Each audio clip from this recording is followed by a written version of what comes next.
Bismillahirrahmanirrahim. Welcome to my business educational platform. In previous lecture, we discussed the topics from the chapter 2 that were the systems approach, contingency approach, and the current trends and issues.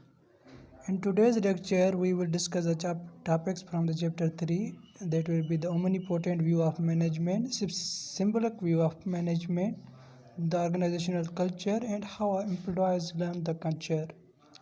So basically the chapter 3 is all about organizational culture and environment. So let us discuss it. So basically we will start from the omnipotent view of management. What is the omni view of potent management? So omnipotent view of management says that it is the managers who are responsible for the success or the failure of the organizations. So as per omnipotent view of management, managers are directly responsible for an organization's success or failure.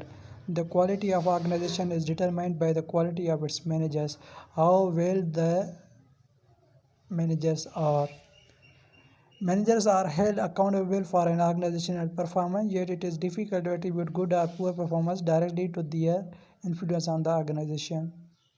So basically, potent view of management says that it is the manager who will be responsible for success or the failure of the organization.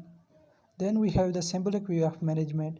Symbolic view of management says that it is not the managers, but it is the external environment which determines the organization success or failure.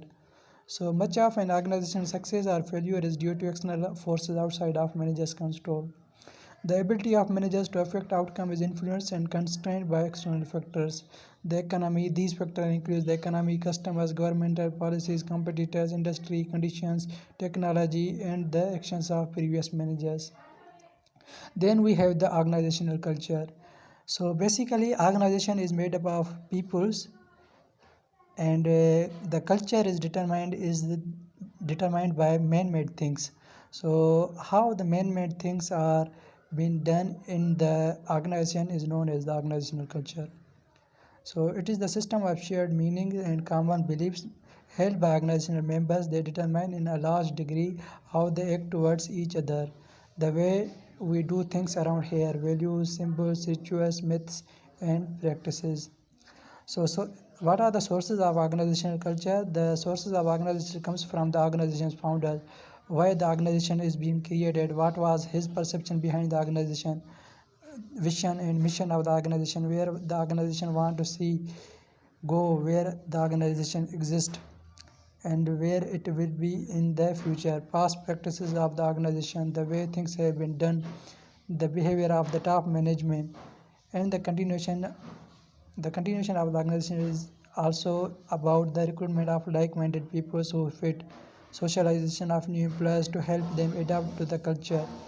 So how culture is managed? It is managed by the top management using socialization or the selection criteria. Philosophy of organization's founder. What was the philosophy behind the organization's founder's mind? So that was all about the organizational culture. Now what does it mean by the strong culture? Strong culture means that the culture which remains constant over the period of time. It doesn't change or evolve by the flexibility in the time durations. So are cultures in which key values are deeply and widely held, have a strong influence on organizational members, which have the strong influence on the organization. They must have to adopt these values, norms, otherwise it will not be followed by the organizational culture. So what are the factors that influence the strength of culture? These factors include the size of the organization, age of the organization, rate of employee turnover, strength of the organization culture, clarity of cultural values and beliefs. So how employees learn the culture?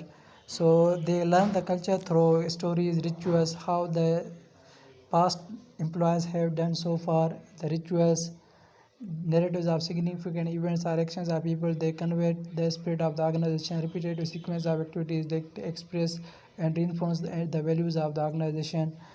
Material symbol, physical assets distinguishing the organization. Language means one speaks and other understand. Acronyms and jargons of terms, phrases and words meaning specific to an organization. So strong culture also come upon the adaptability, consistency, clear vision and environment.